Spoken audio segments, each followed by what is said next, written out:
Welcome back to Cocktails and Classics.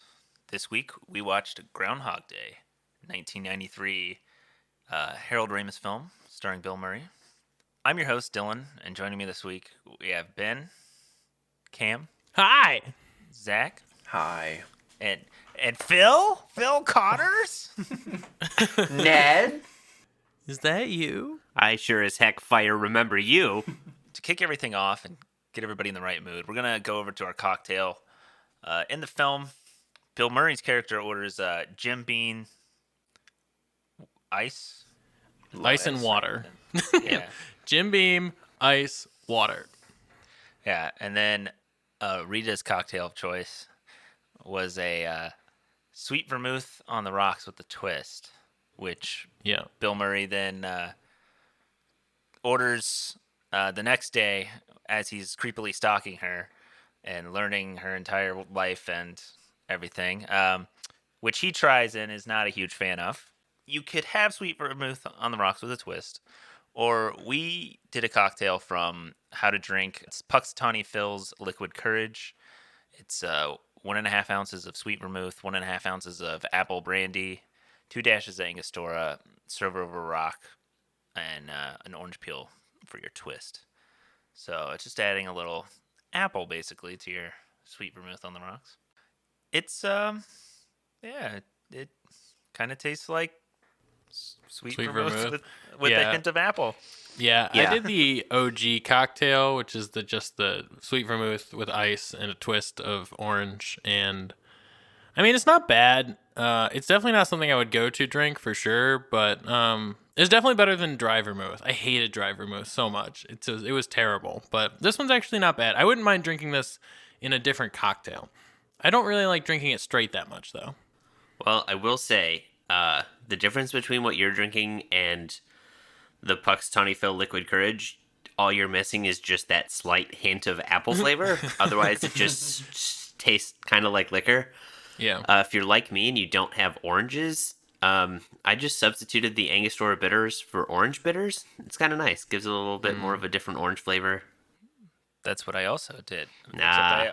I did a dash of the orange, and then I did the 2 of Angostura. Of both, yeah. Well. Yeah. Honestly, when I make old fashions, I do Angostura bitters and orange bitters at the same time. It's the way. Yeah, it's a nice little orange flavor. And I'm lazy. I don't really eat oranges, so I don't really like peeling an orange and then like throwing away the orange in like a week. So yeah. The orange bitters kind of fills that for me. I just don't keep oranges in the house. So Right.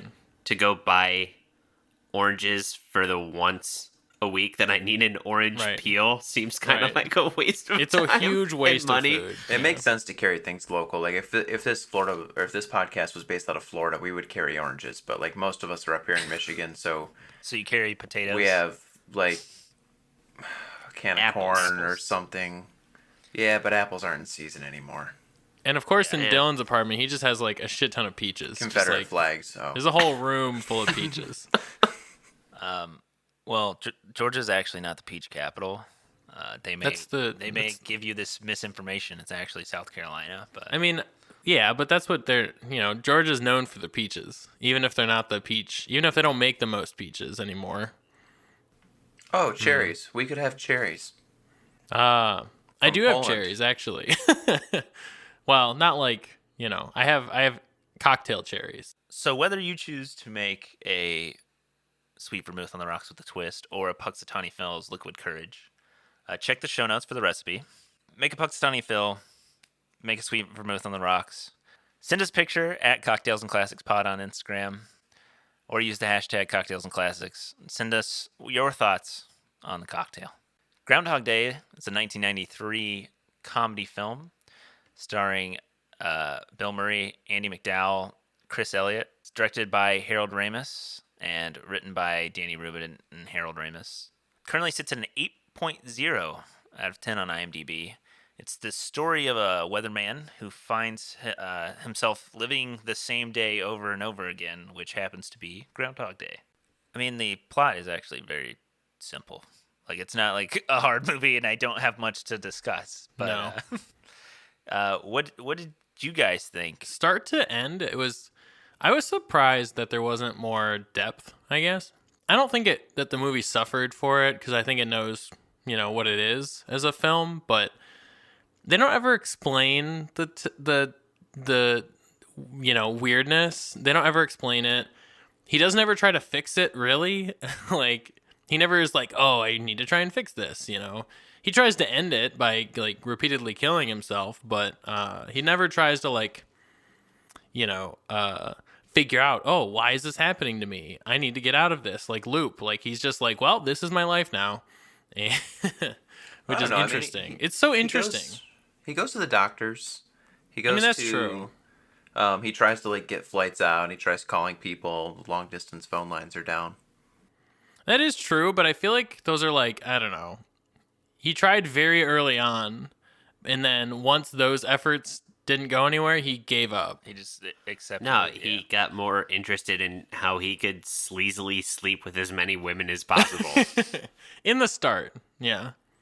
Yeah, well, it kind of is almost like a Christmas Carol type thing where it's like you like are kind of a dick, and then slowly but surely you become like a better person. Well, so and then you get out of the issues. Here's a question of the overall theme. Is this a rom-com? I think it takes a detour there. I would say kind of. Okay. Because the movie only ends when he becomes the best version of himself and finally gets the girl, and it becomes the next day after a really long amount of time. Romance is like a huge plot point, but I don't think it was necessarily like the plot to the film. I feel like, honestly, it's at the point, like, because to be honest, it's like, what, halfway through the movie that he decides he's going to try to learn everything about her to try and sleep with her? Well, he does call, what's her name, Nancy, he calls her Rita. Oh, yes. That's true. Yeah, the woman earlier. So it's, he's kind of like... Rita, Nancy, so maybe, whatever. Like, I like her. but the girl goes with it. Yeah, she's... Well, he's weirdly, like, I want to marry you. And she's just like yeah, sure. Do you want to marry me, Rita? My name's Nancy. Yeah, whatever. Yes. Wait, what? Yeah, okay. big red What the hell flag, is wrong ladies. with you? If a guy proposes to you and gets your name wrong, maybe think about that one. Look, we all make mistakes sometimes, But he made it like 3 times in a minute. Well, so here's my pitch for it being a rom-com. I think this could be considered a rom-com, okay? I would say that the entire plot is actually centered around her from start to finish. Like, from start, one of the first things you see is her, like, being goofy with the green screen, right?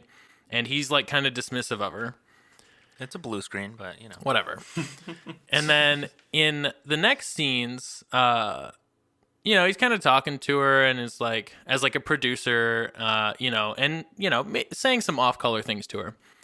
And then he tries to sleep with her, and in the worst way possible, essentially replaying the same like date over and over again until he gets every single detail perfect. And even when he does that, it still doesn't go well.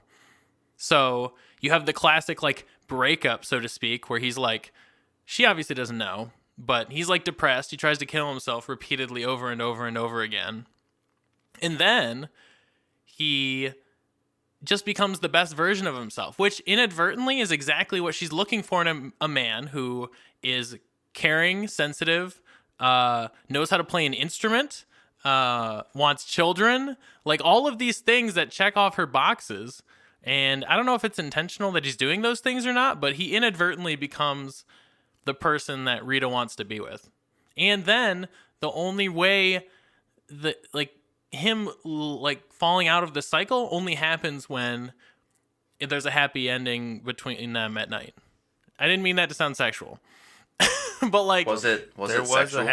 It was sexual, I think. But she stayed with him overnight, and that was like the end. Maybe he just finally did it. Maybe that's the ending we should interpret instead. Bill Murray finally conned Rita, and that's how he got out. I don't think it was a con, though, by the end. No, I don't think it was a con.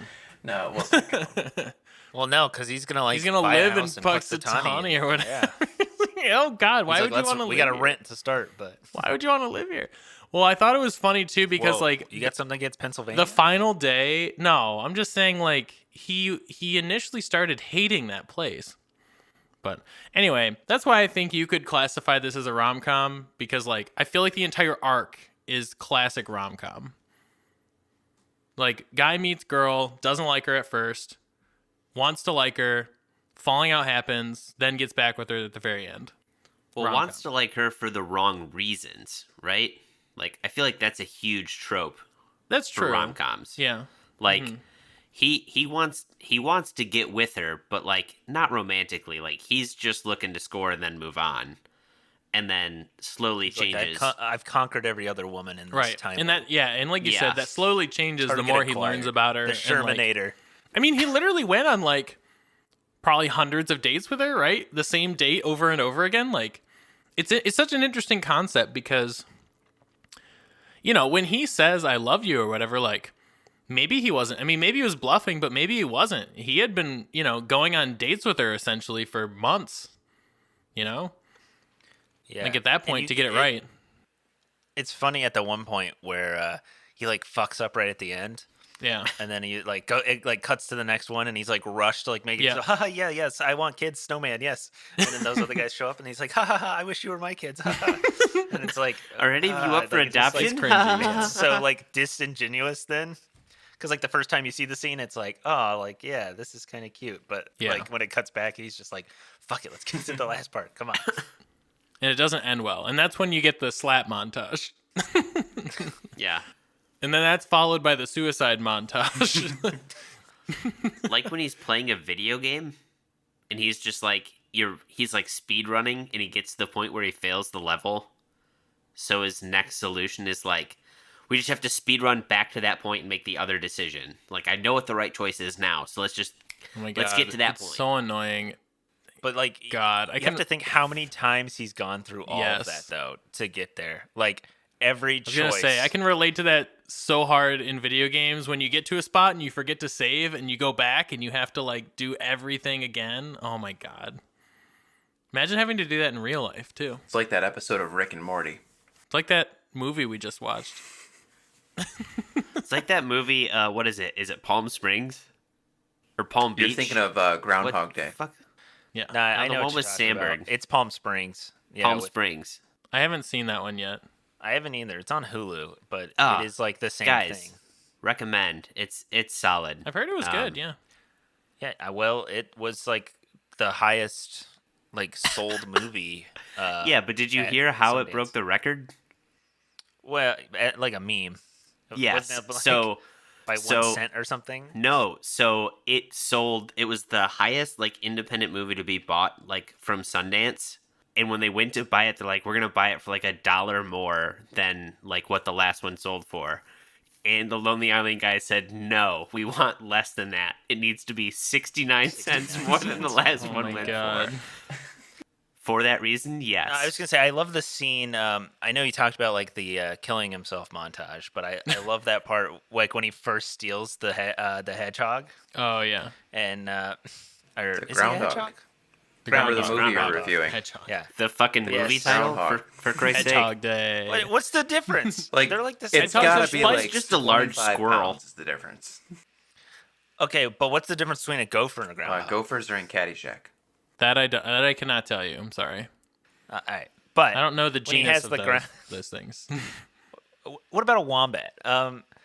When he steals Phil, and they're like, he's like running away, and then like Phil's like driving, and he's like, no, you gotta make a left up here, Yeah. and then they like fucking go over the cliff. And he like crashes. might be Larry's okay. like, no, yeah, he's probably He okay. might be okay. Explodes. When that happened, no. I thought that I thought something was going to change about the movie now that he killed the groundhog, but nothing changed. Which, I don't know. I kind of wish that this movie took like a couple turns at some point in time. Like it did feel like it was pretty, I mean, the direction of what he did with his days did change, but fundamentally I feel like the movie was pretty much the same throughout. I wonder if they try to sell you on that stuff. Like once he, because like yeah, you kind of think when he kills the groundhog that it's gonna change maybe. Mm-hmm. And I think the other part is when he helps the old man. Yeah. and you're kind of like, I kind of felt like, oh, like maybe the old man has something to do with it. Nope. Yeah. But it's like, no. I will say it had been a long time since I've like this is not a movie I watch regularly. I don't think I've seen this since I couldn't tell you when I was a kid and saw it. So yeah, when I'm watching it and it got to that point with the old man, I'm like, oh, he's gonna have to like save the old man, and then once he saves the old man, he'll be able to kind of like get out of it, and that'll be the whole thing. And it didn't happen, and the old man just kept passing away, and I'm like, oh god, no, this just makes me feel sad. I like when Phil's talking to the rednecks at the beginning. He's like, what would you do if every single day was exactly the same over and over again? And the one guy's like, yeah, That about about sums sums it it up up. for me. That was Then he funny, takes some but yeah, go joyriding, ahead. crashes into the train. Almost crashes into the train. I think they're gonna move first. I do like the various, like, I don't know, quips or one-liners, I guess, that he has throughout. Yeah, it's The movie. It's like staple Classic. of a Bill Murray movie. Yeah. If Bill Murray's in the movie, you know I was you're gonna gonna say, get Bill- that. Heavy sarcasm. Yeah, Ramis and Murray, like it's always that. Yeah. But Bill Murray's really good. I like him. Hannah hates him, Oh, like weird. with a passion. But like he just does such a good job with like facial expressions. Like he's great in like a comedy, and even like in dramas. Now he's done more drama work with like Yeah. He's a really Same good That's actor. It. You know, he does a good job at convincing us that women would go for Bill Murray. That one doesn't convince me, but like he is like very acute with like maybe it's like a tad overacting, but like just the expressions Yeah. that he gives just kind of like sell that character, even though it's like you probably wouldn't really like have somebody like that in real life. Well, I feel like the other thing too, though, is just the fact that like everything you hear about Bill Murray, everyone talks about him just being such a nice guy and such a good dude.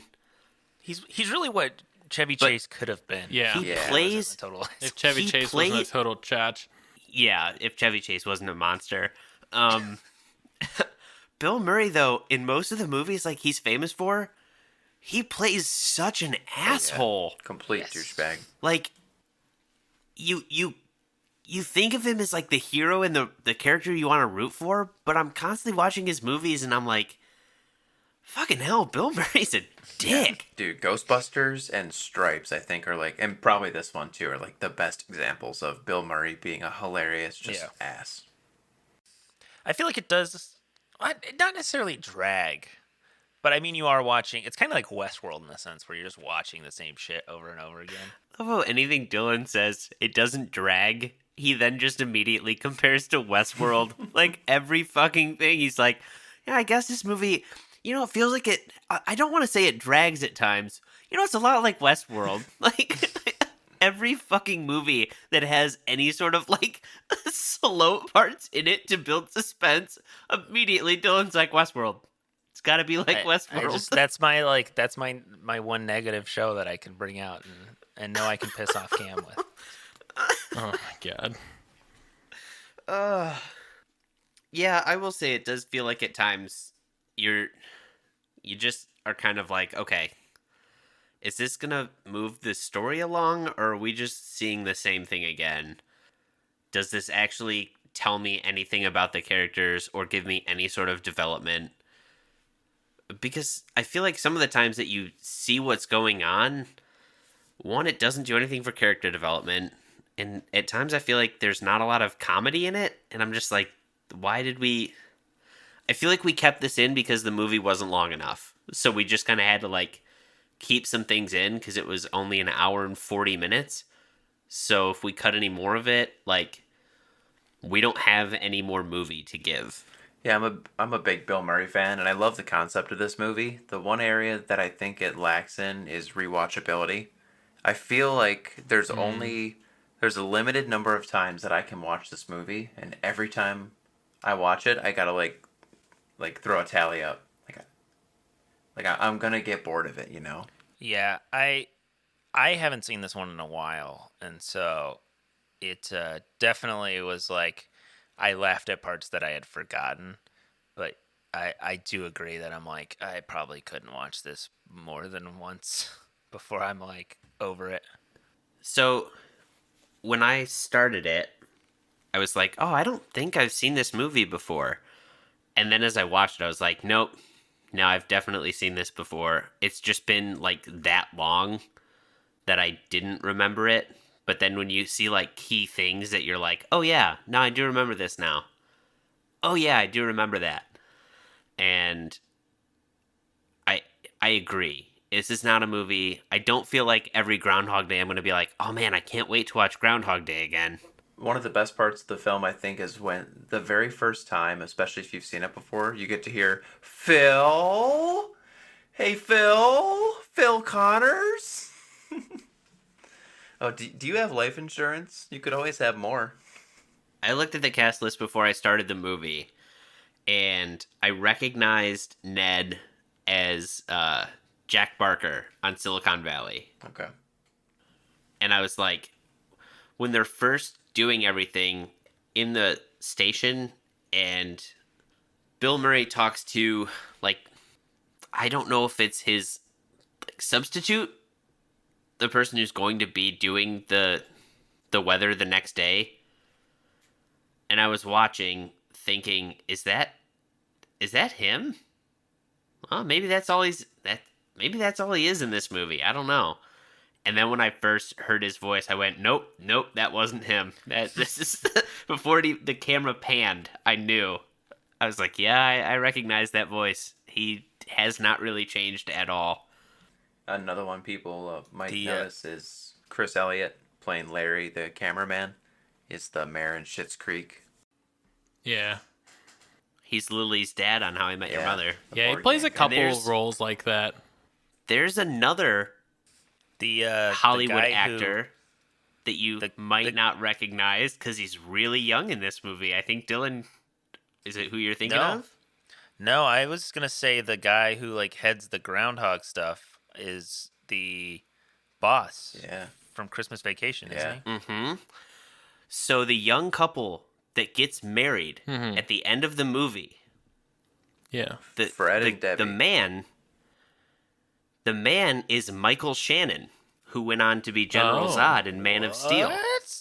And also, also a lot of other shit. And Man of Steel, guys. And the infamous sorority letter video from Funny or Die. Yes. That's hilarious. Oh, yeah, I did not recognize him. Mm-hmm. Check the show notes for a link to that. That is one of the funniest videos I think on like out there. It's just so funny. Like the fact that it's like a true letter that a sorority It's real. Like what president wrote to her group, and like God, his delivery of it, man, perfect. Is perfect.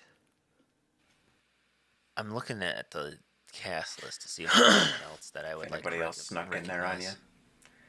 Kind of feel bad. Like Andy McDowell and Julia Louis-Dreyfus had to exist at the same time.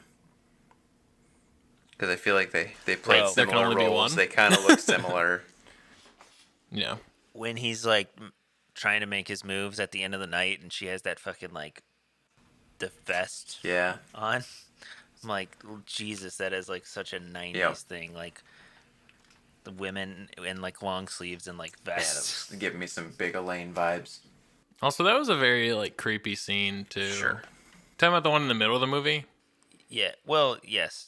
I mean, every man in this movie is creepy. Yeah. Like when Larry is like hitting on Nancy, and she's like, "Oh no, that's all right," and she's like, "I'm gonna go to the party," and he's like, "Yeah, I was thinking that too." Poor Larry when he goes up to get bid on. God. And the one lady bids 25 cents. Oh, I'll give you 2 bits. Yeah. And he's like looking out into the crowd to see who it was, and he's like, "Oh, damn it." Yeah, he finally recognizes what just happened, and like he just kind of slumps down. Sometimes you fuck around and find out, you know what I mean? He definitely carried a lot of weight in this movie, Chris Elliott. I love just his character always like clapping back at Phil. Yeah. He does that in Schitt's Creek too as the mayor a lot with the main character. Even though a lot of times it's like dumb shit that he shouldn't be like trying to do that over.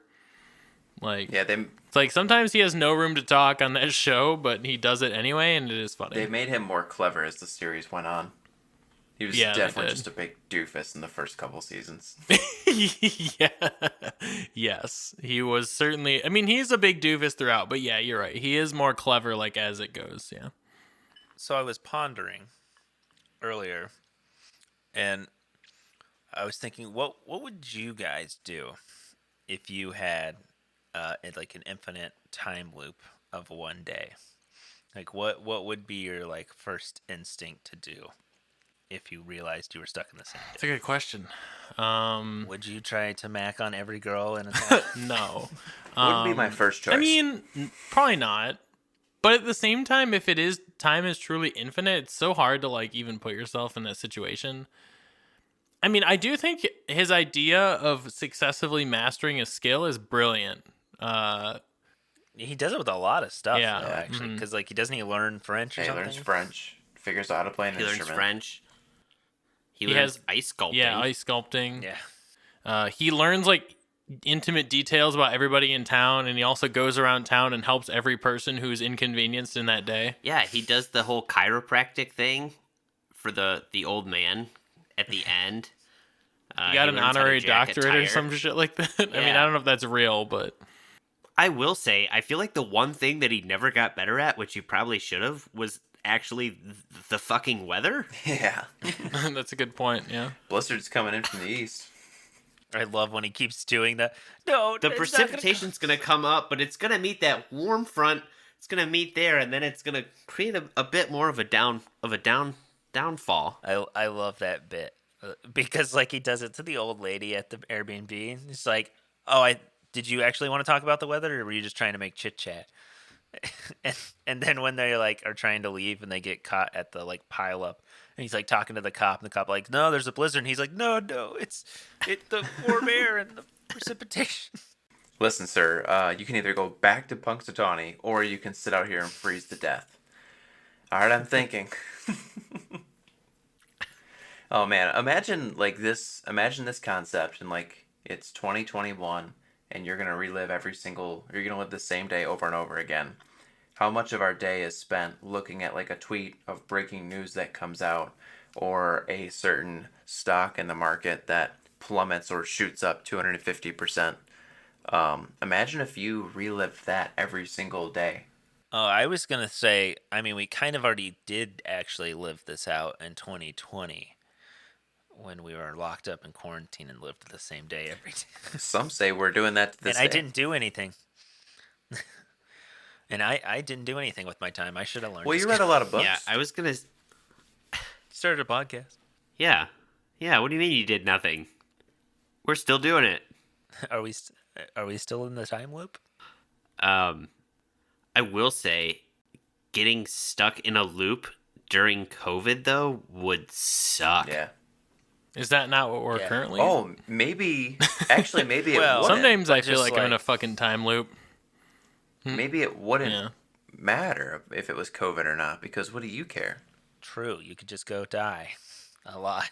Yeah, you could just not wear a mask anywhere. Well, the problem is not so much you care. The problem is nothing else is open. Like, do you want to go dine in a restaurant? Nope. Do you want to go to a concert? bummer. Nope. Do you want to travel? Nope.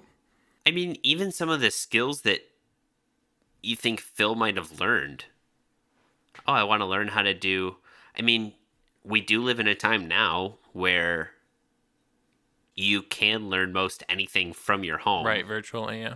You want to learn piano, start with Oh a my YouTube God. video, and You could it'll never slowly play teach video you. games. Every time you go to the next day, your video game save would be back to square one. Or you just get really good at speedrunning. I was gonna say you could play video games. You would just You Imagine Wow. starting a new Madden draft every single day of franchise mode and seeing how many seasons that you would can take get through. 24 hours. Oh my god. That's pretty unfortunate. Unless you learned a way to like copy, like literally hand copy like bits of information from one thing to another. You could like Well- hand copy your thing the next day, you know? So, being in my profession as a designer, I was like, oh, that would be such a great time to build a portfolio. And then my thought went to, I would never be able to save my fucking portfolio. Right. It Right. would suck. You'd get like a project done. So by the end of it, yeah, you'd be able to create like several projects in Yeah. a day. So if you ever get out of it, you're great, but you have nothing to show for it, Right. like from the process. And also, all your projects can only take a max of a day. Yeah, but you've got to think at that point, you're probably getting to the point where you could knock some stuff out in a couple hours to, you know, Right.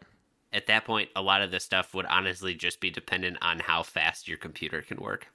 I just love some of the like small like dialogues, like when Phil is talking to Mrs. Lancaster, the bed and breakfast owner, and he's like, "Do you ever have deja vu?" She's like, "I don't think so, but I could check with the." Do you want me to check in the back? Oh man, you're gonna go see the Groundhog? His conversations throughout the first couple of days are great with everybody in the B&B. Oh, I also love when he's talking with the two locals. I was in the Virgin Islands once. I met a girl. We ate lobster. We drank pina coladas. At sunset, we made love like sea otters. That was a pretty good day. Why couldn't I get that day over and over and over? And then when he's like driving on the train tracks, he's like, "It's the same thing your whole life. Clean up your room, stand up straight, pick up your feet, take it like a man. Be nice to your sister. Don't mix beer and wine ever. Oh yeah, and don't drive on the railroad track." Well, Phil, I kind of agree with that one. How we said, like the chiropractor, his response when the lady comes up and thanks him. "I want to thank you for fixing Felix's back. He can even help around the house." And he just turns to the guy and is like, "I'm sorry to hear that, Felix." We're gonna go to some ads, and then we'll hit up Zach's quiz. I hear he has some spicy ones for Groundhog Day. Some are literally spicy. So this week's podcast is brought to you by Surfside Sips. They make high-impact glass straws. They're a family-owned company, and what's better than saving the turds, you know? The turds. The turds. You know, I'm one of those people who hates using paper straws. Paper straws fucking Paper straws suck. I They are love the worst what solution. they do.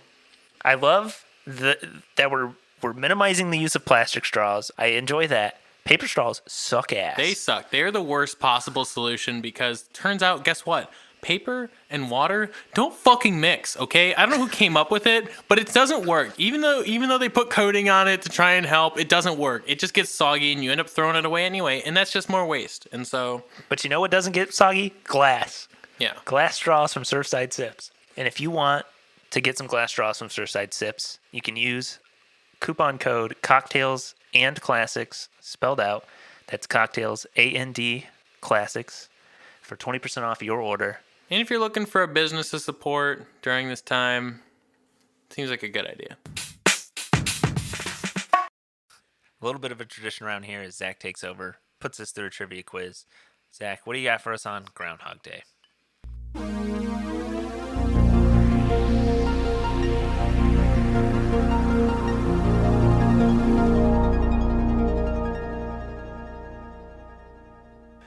All right, there's some fantastic one-liners, especially early on, where Rita goes on about how these townfolk, they're so happy and they really enjoy certain things, and Bill Murray has a quick quip where he says, yeah, people also enjoy blood sausage. The first question is, what is the most common ratio of blood to sausage in blood sausage? Is it A, 1:1, B, 1:2, or C, 1:3? Blood to sausage ratio in blood sausage. I'm going to say 1-2. I feel like it's not 1-1. I feel like I'm going to just hold a nice middle ground. 1-1 would be insane. I'll say 1-3 blood to sausage. Nice, because I was going to say 1-1. That's some bloody ass sausage. Yeah, God, that'd be disgusting. Are we going by weight? Is it by like weight or by volume? When you cut open a blood sausage, how much is blood, how much is sausage, Cameron? I mean, it's by That's volume. what we're going by. I was trying It's to by figure volume? out. Okay. Trying to figure out if it would matter, but yeah, I guess it would. The sausage is. It still would gonna if be the heavier. density of it is different. Yeah. It is by volume. Okay. It is 1:1, but there are usually other things in blood sausage to help thicken it up, flour, something like that. Gross. Yeah, blood sausage is gross. If that upsets you, I'm sorry, but I'm not. Yeah. I'm not we upset, have a but very it does sound strong disgusting. listener base in the UK and in Europe, and I feel like you're insulting them, and we're definitely going to drop now. Well, it's very fitting that the vegetarian got the blood sausage question right. So There goes our European tour. Well, they also have like they have some weird cuisines over there, like black pudding or whatever is yeah, not that's also got pudding. blood. Yeah, So it's blood. Black pudding is bloodier blood sausage and less sausagey. Yeah. Excuse me. So Dylan is in the lead with 1 point. Question number 2. Which of the following did Punxsutawney Phil go on record as being staunchly opposed to? A. Prohibition. Wait, the B. the groundhog? The Civil War. Or C. The Holocaust. Which of the Wait, following did Punxsutawney Phil go on record as being The staunchly groundhog went on opposed to? record. Yes. The groundhog went on record and said, "We do not want this." Civil War feels too old. Maybe a better trivia question was, when did Punxsutawney Phil first make his first prediction? It was in there. It was in there. Like, it was in the film. It was on a billboard. It's It on a was sign, in yeah. the 1800s, but I don't remember if it was early or late. I feel like it was not Civil War. I'm going to say they went on record for Prohibition. That's my answer. I'm going to say Prohibition. So you're saying Punxsutawney Phil may not have been opposed to the Holocaust? That's not what he may have been. He may have been opposed. He just wasn't vocal about it. The I silent don't- majority. He does only talk to like one guy. So I just don't. Yeah, I don't get the whole. I mean, I assume that he talked to the guy, and the guy was like, he wants us to keep drinking, or something like that. I don't know. I don't. Has it? It's It's always weird. been I'm gonna say it's weird for a. I mean, it's weird for a groundhog to comment on anything. That's why there's But only I one feel that like- does it. But I feel like alcohol is lighthearted enough for the groundhog to comment on it. Has he always? Has it always been in Punxsutawney? Yeah, Punxsutawney Phil has always been in Punxsutawney. Okay. He never. Well, actually, as another Say, fun like, fact, the groundhog. he's not actually in tradition. Punxsutawney. Oh. He's in a little area just outside of Punxsutawney called Gobbler's Knob. Oh, I'll show you a gobbler's knob. That is not Yeah, a didn't fake you- fact. No, the woman said it in the movie. Yeah. When Phil stops her, he's like, "Where are you going?" She goes, "Gobbler's knob." It just sounds like a funny word. It sounds inappropriate. I also am gonna say Prohibition. I kind of agree with Cam that it's lighthearted enough. I'm just not too up to like Pennsylvania like alcohol regulations or anything to be like those guys love drinking. I'm gonna go with Civil War. They're in the North. I think the reason that he wasn't like vocally out against the Holocaust was, I mean, He's a fucking Go on. groundhog. Go on. He's a groundhog. Okay, Come well, on. all right. I won't make any more points. Fine. I wanna Fine. hear it. I want to go that route. He's it's an unspoken rule that you should be against it. So Well, I mean, one, that, two, when did the U.S. join that war? 45. When was that? World War that was II? after Pearl Harbor. Yeah. Long after the Holocaust was already going on in Europe, and Well, he can come out after the fact and be like, "I really hated that thing that happened." I mean, I guess That's true you're for right, any of these. but he could have said it last week. he could have said it. He could have said it today, right? he told Zach actually, he whispered to him. That's how we've got this question. I don't speak groundhogese. Yeah, I'm gonna go with Civil War, namely because I want a point, and I'm hoping maybe one of these guys is wrong and I'm right. It'll give us a tie. So Punxsutawney Phil started making predictions in 1887. That was his first year. All right. However, we do not know if he was anti-Holocaust or anti-Civil War. We do know he Nice. was anti-prohibition. Yay. Nice. I figured. Phil is a alcoholic. But yeah, the official language that Phil speaks is called Groundhogese, and there's only one member of the inner circle who's like his care group. They wear the top hats that can This understand is the him. dumbest thing I've ever heard in my life. Punxsutawney Phil. and we it's talked very- about mole people like a couple weeks ago. I thought you would like the and this rodent is talk. I dumber. brought more rodent facts. This is dumber. This than the is mole people. very like Mason-y. Yes. Punxsutawney Phil, as a fun fact, he's never incorrectly predicted if there would be 6 more weeks of winter or not. He's only been misinterpreted. I mean, the whole thing is so dumb. Where it's like, oh, if he sees a shadow, but it's just fucking overcast that day. That doesn't mean that. Well, the whole thing is dumb. The whole thing Well, is dumb. yes, but just like. But somehow walk we out all the same know day about and be like, somehow "Oh, we I all know didn't see my about the shadow." fucking groundhog, dude. Like, I don't get it. I was thinking about that while I was watching this movie. Like, how the fuck is this a household name, a household thing? Everybody knows what this is. How? It's the dumbest thing. It's Americana. It is the original. Look, Morty, I turned myself into a pickle. I'm a pickle. The original. It is quite one. possibly one of the dumbest traditions that we have in this country. Well, you really need over a 200 IQ to understand Groundhog Day. So. I mean, I guess You just don't get it. it's just so weird to me, man. It's just like one of those like odd traditions. I feel like that. Yeah. Like, Guys, stuck. I mean, it doesn't hurt anybody, so you can't really be mad at it, but it's just so weird. This started when like the most popular toy for kids was a stick. So like, give people a goddamn break for a giving. stick and a hoop. Yeah, they had one goddamn thing to be excited about, and it was Groundhog Day. All right. Dylan has 2 points, Cameron has 1, and Ben has 0. So question number 3. According to the Inner Circle, the same Groundhog Phil has been making predictions since 1887, and in order to stay alive and fit for duty, Phil drinks a, quote, groundhog punch that extends his life by how many years? A, 7, B, 14, or C, 21? Wait a minute. Clarification. He drinks this punch every year that extends his Well, life? first of all, he drinks the punch when he wants to. Yeah, when he needs it. I have to assume it's probably equivalent to the average life of a groundhog. So then they're like, Phil wasn't feeling too hot, so he took the punch and extended He his looks life. so revitalized. Weekend at Phil's, am I right? Could you guys imagine the headline if they pulled that groundhog out of the freaking little thing and it he's just fucking was dead. not moving? The terror Christ. and the look of horror on his kids are just crying. You know it's happened though, right? It had to have happened. Oh, I'm sure before. it's had to have happened. Right, before. in like 130, 40 years or whatever, it's had to have happened at least once, right? Like they went to go do the event and the groundhog's dead. No, that's when I'm sure they like check on him before.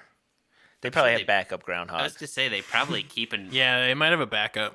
I mean, also, if people are standing far away, it's probably not hard to pretend like a small creature like that's actually alive. You know what I mean? You're like, oh, yeah. You just move it around a little bit. just kind of wriggle it with Wait. your fingers so it looks like it's moving. Jesus Well, guys, you Christ. didn't Wait, see do a I really shadow have to this put year. this? Do I really have to put this dead rodent up next to my face? Apparently, yes. As the Those leader dudes of are the wearing inner top hats. circle, I think yeah. that's the least of their concerns. Wait, our top hats dangerous? Bad? What? It's just weird. The whole thing is weird. Dylan, what's your answer here? My answer is going to be 14. Dude, I have no idea. I want to go for like the laziest approach and say 21. So they only have to do it every 21 years. They're like, dude, he drank it. It's good. So wait a minute. Your logic is these people actually feed the groundhog some sort of punch and they don't want to do it very often? No.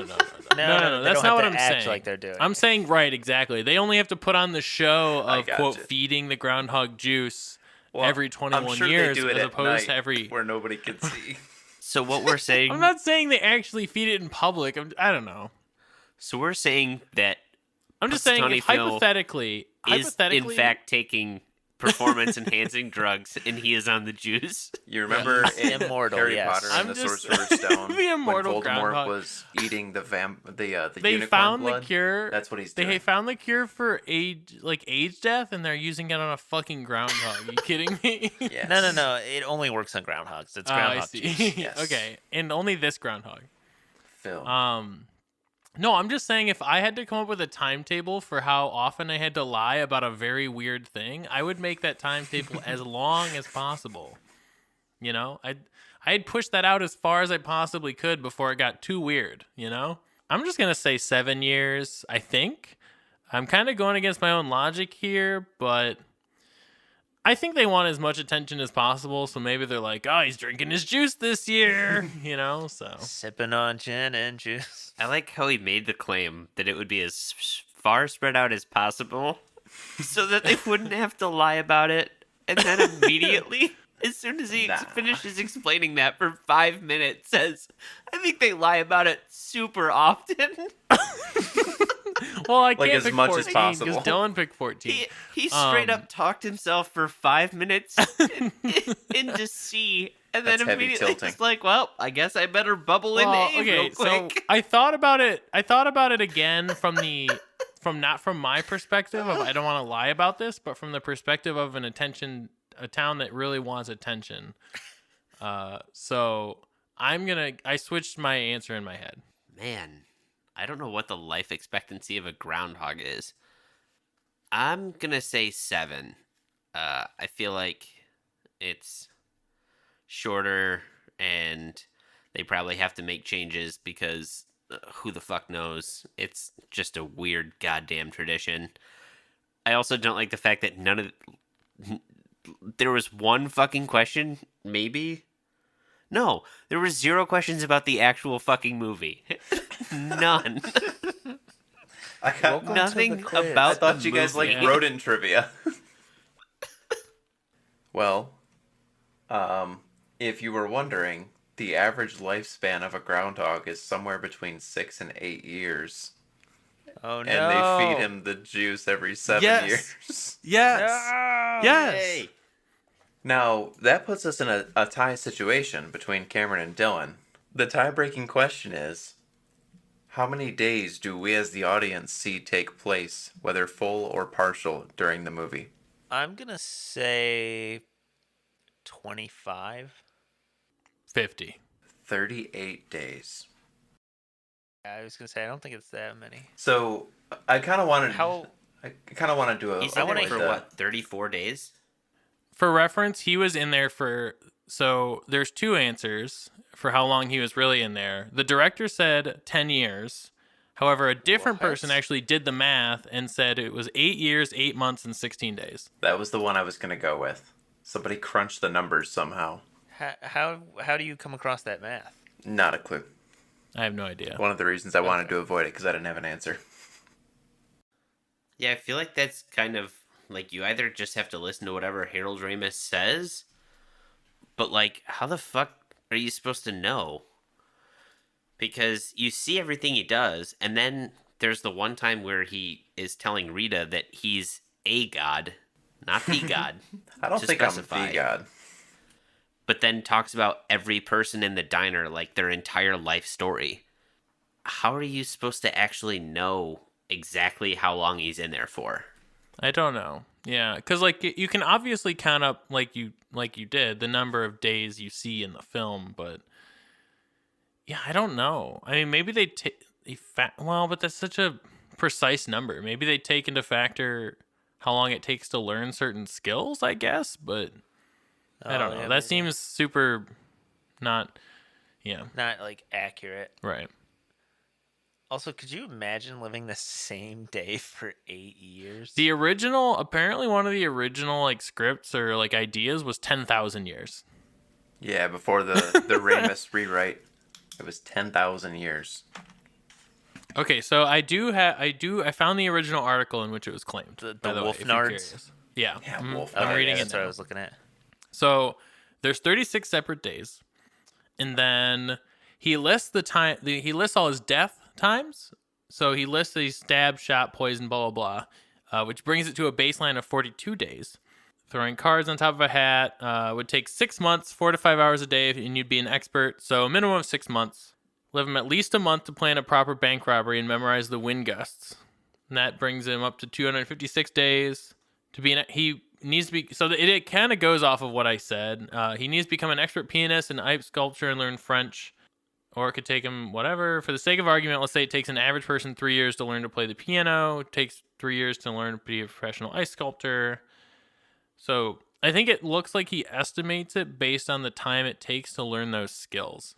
It definitely is flawed for sure. Like there's no like it's not for sure answer, but like there's literally a pie chart that's like death and Rita, bank robbery, card trick, French, ice sculpture, piano. Oh, Zach, one of the comments says here that in the original script it was 27 years. Oh, really? So 10,000 repetitions, but Oh, okay. those of us who have seen Groundhog Day, we wrote down our ratings before, and now we're going to update those ratings and tell you what we think. Cam, who has not seen the movie, let's hear your initial viewing. What did you think of Groundhog Day? Overall, I thought it was a good movie. It was funny. I do agree. I don't know what the rewatchability would really be like. It didn't really have a deeper meaning or point, I think. And like I said, I think you can make the argument that it's kind of a rom-com in a lot of senses. Even so, Bill Murray's good. The premise, even though it's simple and it doesn't really deviate from that a lot until the very end. It's still good. Like it knows what it is. So I'm gonna give it a 7.5 out of 10. It's been a long time since I've seen this movie. I think I said going into it, I was under the impression that maybe I hadn't seen it until I got about like halfway into the movie, then realized I'd definitely seen it before. So I didn't give it a rating going into it. Coming out of it, I gave it a 6. It was okay. I don't know. I feel like maybe it's because I've had it kind of hyped up and it just didn't meet expectations. At times, it just kind of felt like it dragged, and realistically, this could have been done as like an hour-long TV special and been okay with it. I just don't know that an hour and 40 minutes, like I said, at times it felt like they left stuff in because they didn't have enough for the movie. Maybe they could have done more with some of, like the side characters and seen a little bit more of them to maybe flesh some more stuff out. Bill Murray's character to me comes across as an asshole most of the time. Most of the things he does just seem selfish, and it makes it kind of hard to root for him when he finally does the right thing, because when he starts doing the right thing, it seems like he's doing it for the wrong reasons. Yeah, overall, it was okay. It's not a movie I'll probably watch again anytime soon. It's not, one of those drop the remote because it's on and you're going to watch it till it's over. It was just okay. So, I didn't hate it. I also gave the movie a 6. I've seen it a few times, and I think that any movie where you get the Harold Ramis, Bill Murray combo is definitely worth a watch. But I do agree this movie does drag a little bit. Part of that's the point, like that's the experience of the movie, is that it's Bill Murray dragging the same exact life over and over again. And I don't know if it's because they did a great job, but it just feels taxing. And I think that probably plays into the rewatchability factor. The first time I watched this movie, I probably would have given it a 7 or maybe an 8. It is genuinely funny. The first time you watch it, it's great. Yeah. That's what I was thinking too, was like a 7 or 8. But updated, I went for a 5.5. I like it. Like, it's funny. But like we said, like it drags. Bill Murray and Chris Elliott's character are like super creepy. Like the whole plot of the movie of him like learning everything he can about Rita just to like sleep with her and like all of this like weird creepy like stalker stuff. It's like, okay, all right. I think it is worth a watch. I think you go and you watch it once just to experience it. Like Zach said, Harold Ramis and Bill Murray, great combo. Add it to your watch list if you haven't seen it. I think you'll enjoy it. If you enjoyed this, don't forget to rate and subscribe. Check out the show notes for the drink recipe. Go buy some straws. Surfside Sips. Get ready for Chianti and classics. Even though I don't think we're drinking Chianti at all. We could, though. We're looking to do Mean Girls, Clueless, Bridesmaids. If you guys have some wine recommendations, we have stuff in mind. Send them our way. Barefoot Moscato. Barefoot only Moscato. Yeah, please. Just different brands. Maybe a rosé in there. We'll just do comparative taste tests. This brand's No Moscato reds. is it's got a lot more mouthfeel. The sugar It's very hits you up front earthy. on this one and in the It back. smells of rich mahogany. Whereas this one hits you in the front, the back, and the middle. I like this one because it is good. It doesn't taste like wine. If it doesn't taste like wine, it's a good wine in my book. Yeah. Share this with your friends and family. And as always, watch responsibly.